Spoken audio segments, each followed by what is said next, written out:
में 10वीं कक्षा के गणित विषय के चैप्टर नंबर 13 पृष्ठीय क्षेत्रफल और आयतन की एक्सरसाइज 13.3 के प्रश्न नंबर 4 को हल करने जा रहे हैं, जो कि बड़ा ही इंटरेस्टिंग प्रश्न है। देखिए, और बड़ा इंपॉर्टेंट है, बहुत बार बोर्ड के एग्जाम में आ चुका है। व्यास 3 मीटर का एक कुआं 14 मीटर की गहराई तक खोदा जाता है। इससे निकली हुई मिट्टी को कुएं के चारों ओर 4 मीटर चौड़ी एक वर्ताकार वलय बनाते हुए समान रूप से फैलाकर एक प्रकार का बांध बनाया जाता है। नहीं समझ में आया? कोई बात नहीं। ये देखिए, ये हमारे पास क्या है? जमीन है। यहां से हमने व्यास 3 मीटर का एक कुआं खोदा, जिसकी गहराई कितनी बता रहे हैं? वो 14 मीटर, और व्यास है हमारा 3 मीटर। ठीक है। अब इसके चारों ओर, इससे निकली हुई मिट्टी कुएं के चारों ओर 4 मीटर चौड़ी एक वृत्ताकार, मतलब हमें यहां से 4 मीटर चौड़ी एक वृत्ताकार ऐसे ये पट्टी बनाकर ये विलय रूपी हमने बांध बना दिया। ध्यान दें, इसके चारों तरफ ही किया हमने। अगर वापस इसी में डालेंगे तो मिट्टी यहीं पे आ जाएगी, तो इसलिए हमने इसकी चारों तरफ ये ऐसे वलयाकार बांध बना दिया हमने। आप लोगों ने कुएं के ऊपर देखा भी होगा, साइड में वहाँ पे बनी होती है। तो ये मिट्टी हमने निकाल के यहाँ पे बना दी। अब ये मेरा एक वलय बन गया, रिंग बन गई, वलय रिंग। यहाँ इस मिट्टी का जो आयतन है वो यहाँ पे जो मिट्टी डली है उस आयतन के बराबर होगा। यही मिट्टी यहाँ पे आ रही है, तो बस हमने सिर्फ यही करना है। ठीक है, इस मिट्टी का आयतन बराबर इस मिट्टी के आयतन के बराबर करना है। चलिए देखते हैं कैसे है।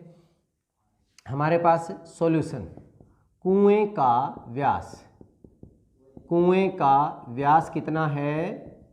3 मीटर। ठीक है, और कुएं की त्रिज्या कितनी हो जाएगी?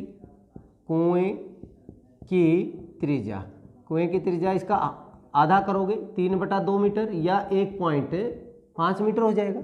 ठीक है, आधा करेंगे 1.5 मीटर। अब ये जो पट्टी है ये हमें 4 मीटर चौड़ी दे रखी है। अच्छा, इसको हम स्मॉल आर मान लेते हैं कि ये हमारे पास स्मॉल आर है, छोटी त्रिज्या है हमारे पास। अब जब यहाँ ऐसे हम बनाते हैं, 4 मीटर तो ये हो गया और 1.5 मीटर ये हो गया, तो बड़ी जो बाहर वाला जो हमारे पास बेलन है उसमें से अंदर वाले बेलन को माइनस करेंगे तभी तो मिट्टी का आयतन आएगा। ठीक है, वलय का जो आयतन होगा बाहर वाले में से अंदर वाले बेलन का आयतन माइनस कर दीजिए। तो हम इसको क्या कह रहे हैं? हम बांध के बाह्य भाग की त्रिज्या, बाह्य भाग की त्रिज्या ले रहे हैं हम, आर मान लिया। ये 4 + 1.5, समझे ना? 4 मीटर चौड़ी ये, 1.5 मीटर ये पहले वाले अंदर वाली है, तो ये बन जाएगा 5.5 मीटर। 5.5 मीटर को हम करें तो 55/10 और 11/2 मीटर भी होती है। हमें जैसे हमारी इच्छा हो वैसे ही इसको यूज़ कर सकते हैं, पॉइंटों में ले लीजिए या फ्रैक्शन में ले लीजिए। ठीक है, अब यहाँ पे कुएं की गहराई नहीं लिखी हमने, लिख लेते हैं। चलिए, कुएं की गहराई कितनी है? 14 मीटर। और बांध की ऊंचाई मान लेते हैं, माना बांध की ऊंचाई हमने मान ली h मीटर, h। तो ये अंदर वाले बेलन की भी और बाहर वाले बेलन की भी, दोनों की ऊंचाई क्या रहेगी? इसमें सेम रहेगी। तो अकॉर्डिंग टू क्वेश्चन, प्रश्नानुसार हमारे पास वलय का जो आयतन है, वलय का आयतन बराबर है कुएं का आयतन। वलय का आयतन बराबर है कुएं का आयतन। वलय का जो आयतन होगा, ध्यान दें, वलय का आयतन जो होगा बाहर वाले πr², बाहर वाले बेलन में से अंदर वाला, क्योंकि तो खोखला रह जाएगा, अंदर वाला जो बेलन है उसको हम क्या कर देंगे? माइनस कर देंगे। समझ में आ गया? ये अलग से बता दिया मैंने। बाहर वाले बेलन का अगर हम पूरे का लें तो πr², उसमें से अंदर वाला ये, इसमें से हम क्या कर दें? माइनस कर दें। तो लिखते हैं हम, यहाँ पे क्या बन जाएगा हमारे पास है? πr² h दोनों में सेम है, -πr²h इज इक्वल टू कुएं का आयतन। कुएं का आयतन यहाँ पे क्या है, पाई आर स्क्वायर, क्योंकि दोनों की इसकी और इसकी त्रिज्या तो सेम है, तो पाई आर स्क्वायर एच कितना बनेगा इसमें 14 मीटर हो जाएगा। इन दोनों में क्या कॉमन है, पाई भी कॉमन है और एच भी कॉमन है। देखिए मैं इसको आसान बना रहा हूँ, नहीं तो हम अलग अलग निकाल के भी इसको माइनस कर सकते हैं, बट इसको करने से फिर हमारे पास जो कैलकुलेशन है वो आसान हो जाती है। पाई कॉमन हो गया, एच कॉमन हो गया, R square minus R square, यहाँ पे पाई आर स्क्वायर इंटू कितना है 14, पाई से पाई तो मेरा यहीं पे क्या हो गया, कैंसिल हो गया। यहाँ पे H A square minus B square का फार्मूला, एक बार तो माइनस कर दीजिए, एक बार प्लस कर दीजिए, ए माइनस बी और ए प्लस बी, और यहाँ पे हो गया आर स्क्वायर इंटू 14। अब यहाँ पे देखिए आर माइनस आर, ये 5.5 में से 1.5 माइनस कर दीजिए, पॉइंटों के हिसाब से अगर मैं लूँ एच बराबर है 5.5 माइनस 1.5, आर माइनस आर हो जाएगा, ठीक है। इसके बाद एक बार 5.5 प्लस 1.5 कर दीजिए और बराबर है आर स्क्वायर, यहाँ पे आर स्क्वायर कितना हमारा, ये है 3/2, 3/2 लिख लीजिए, 1.5 वो भी कट के यही आएगा, ठीक है। तो 3/2 गुणा में 3/2 गुणा में 14, क्या बन गया h, 5.5 में से 1.5 माइनस करेंगे तो कितना बचा 4, इनको आप जोड़ेंगे तो ये कितना हो जाएगा 7, किसके बराबर 3/2 गुणा 3/2 गुणा में 14, ठीक है। जो भी कैंसिल होता है वो कैंसिल कर लीजिए, 7 हो गया। इन वैल्यूज़ को नीचे ले जाए, चलो 7 से 7 भी हमारा क्या हो गया, कैंसिल हो गया, तो ये 4 इधर जाके डिवाइड हो जाएगा, h की वैल्यू 9 कितना हो जाएगा 8 हो जाएगा, 9/8 होता है 1.125 मीटर। तो मतलब हमारे पास आंसर क्या आ गया, बांध की ऊंचाई हमारी कितनी हो गई 1.125 मीटर। तो देखा आपने, बहुत ही आसान सा क्वेश्चन था, बड़ा ही इंटरेस्टिंग और आपके बोर्ड पॉइंट ऑफ व्यू से बहुत इंपॉर्टेंट है। तो चलिए एक्सरसाइज 13.3 के प्रश्न नंबर 5 को हल करने जा रहे हैं। बड़ा इंटरेस्टिंग और बड़ा ही आसान प्रश्न है। क्या कहता है, व्यास 12 सेंटीमीटर और 15 सेंटीमीटर वाले एक लंबवर्तीय बेलन के आकार का बर्तन आइसक्रीम से पूरा भरा हुआ है। ये लीजिए, हमारे पास ये बर्तन बेलन के आकार का, जिसका व्यास कितना है 12 सेंटीमीटर और ऊंचाई कितनी है 15 सेंटीमीटर, इसके अंदर आइसक्रीम भरी हुई है। इसमें से इस आइसक्रीम को ऊंचाई 12 सेंटीमीटर और व्यास 6 सेंटीमीटर वाले शंकुओं में, ऊंचाई जिसकी 12 सेंटीमीटर है और जो व्यास है वो कितना है 6 सेंटीमीटर, 6 सेंटीमीटर व्यास और 12 सेंटीमीटर ऊंचाई वाले शंकुओं में भरा जाना है, जिसका ऊपरी सिरा क्या है अर्धगोलाकार।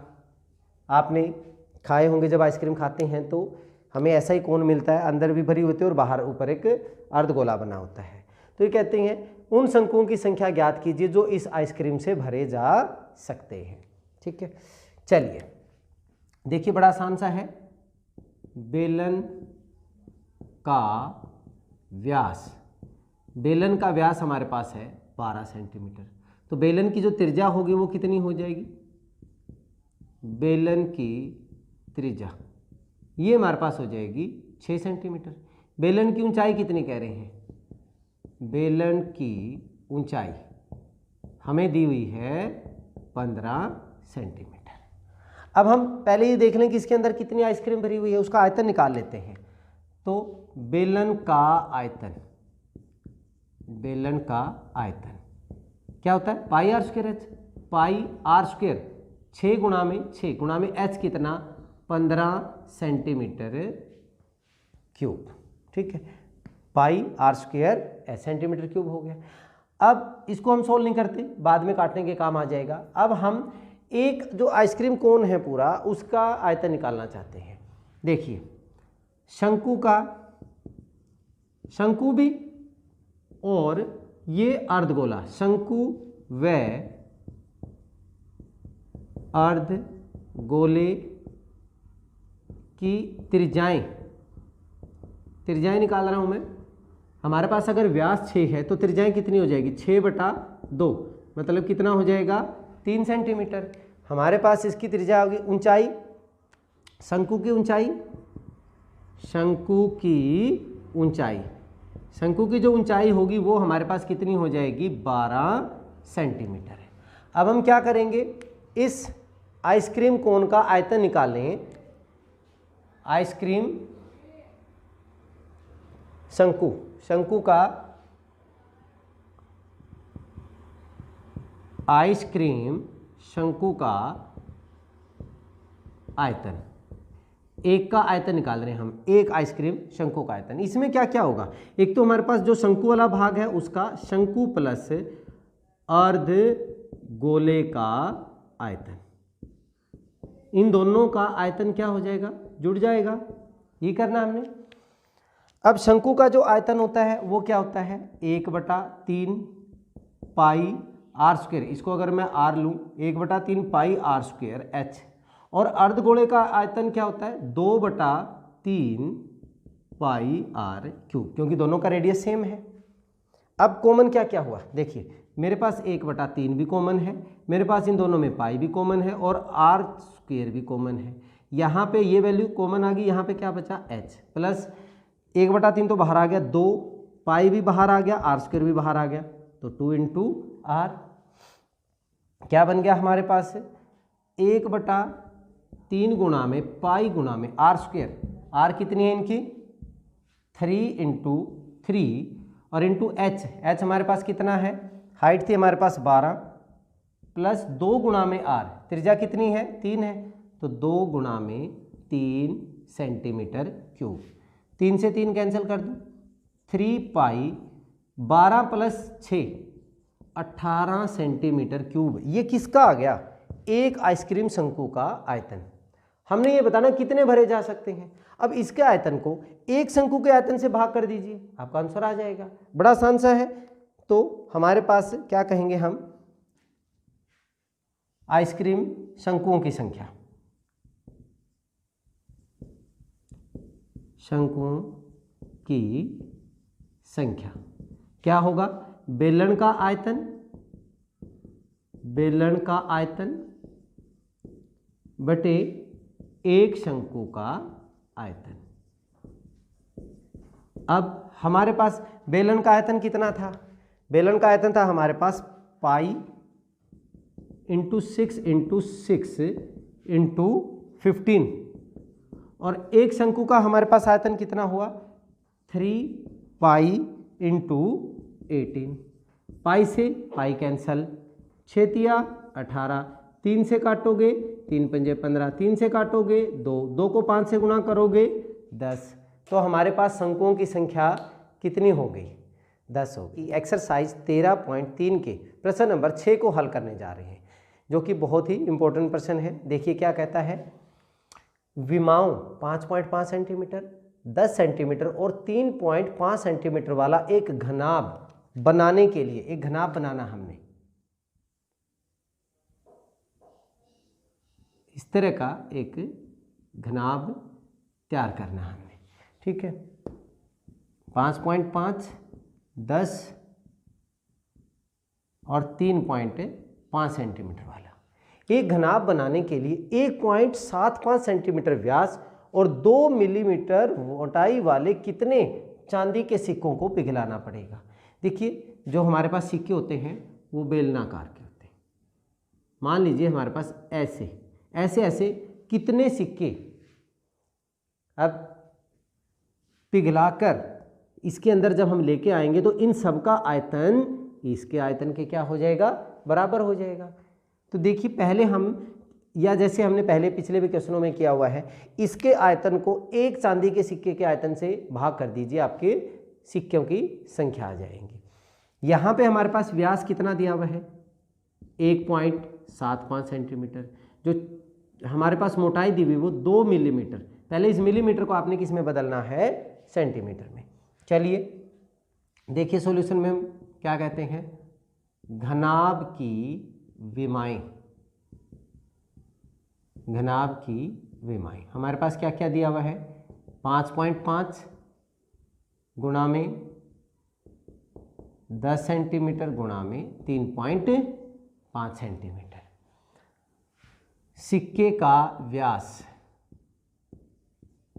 सिक्के का व्यास जो हमें दिया हुआ है वो दिया हुआ है 1.75 सेंटीमीटर, या मैं अगर कहूँ 175/100 सेंटीमीटर, 7/4 सेंटीमीटर डिवाइड किया हमने 7/4 सेंटीमीटर। और सिक्के की त्रिज्या अगर हम निकालेंगे तो हमें क्या करना पड़ेगा, इसको आधा करना पड़ेगा। तो सिक्के की जो त्रिज्या होगी वो आधा कर दीजिए, 2 से और डिवाइड करोगे तो 2 7/8 सेंटीमीटर हो जाएगा। सिक्के की मोटाई या उसकी हम कहते हैं ना बेलन की ऊंचाई, वो आ जाएगी, सिक्के की मोटाई हमें दिया हुआ है 2 मिलीमीटर। 2 मिलीमीटर दिया हुआ है तो हमने उसको किस में, सेंटीमीटर में, सारे सेंटीमीटर में है। 1 सेंटीमीटर में 10 मिलीमीटर, मतलब 2/10 या 1/5 सेंटीमीटर हो जाएगा। ठीक है। अब मैंने क्या बताया कि सिक्कों की संख्या ज्ञात करने के लिए आपने क्या करना है, बड़े के आयतन को छोटे के आयतन से डिवाइड कर दीजिए। घनाभ का आयतन बटे में एक सिक्के का आयतन। देखिए सिक्कों की संख्या, सिक्कों की संख्या कैसे निकालेंगे हम, घनाभ का आयतन, घनाभ का आयतन बटे एक सिक्के का आयतन। अब घनाभ का जो आयतन है वो लंबाई गुणा चौड़ाई गुणा ऊंचाई है, तो 5.5 गुणा में 10 गुणा में 3.5। जो सिक्के का आयतन है, सिक्का हमारा बेलनाकार है तो उसको हम कैसे करेंगे, बेलन का आयतन पाई, पाई मतलब 22/7, रेडियस उसका कितना है 7/8 गुणा में 7/8, पाई r² इंटू h, h हमारे पास कितना है 1/5। सिर्फ ये सोल्व करना है। देखिए कैसे करेंगे हम, ये हो गया मेरा 55/10 गुणा में 10 गुणा में 35/10 डिवाइडेड बाई, अगर कुछ कैंसिल हो रहा है तो यहीं पे हम कैंसिल कर देते हैं, तो क्या बन गया हमारे पास 22 गुणा में 7/8 गुणा में 8 गुणा में 5। पलट दीजिए, ये 10 से 10 भी कैंसिल कर दो, 55 गुणा में 35/10 गुणा में उल्टा करेंगे 8 गुणा में 8 गुणा में 5/22 गुणा में 7।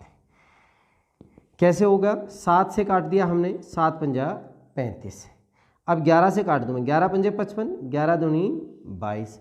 5 से काटेंगे आप, ये 5 दूनी 10 हो गया।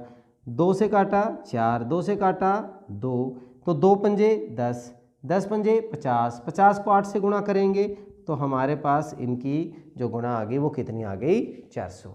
तो सिक्कों की संख्या, कितने सिक्के पिघलाए जाएं कि हमारे पास ये घनाभ बन जाए, ऐसे ऐसे हमें 400 सिक्के पिघलाने पड़ेंगे तब जाकर हमारे पास ये घनाभ बनेगा।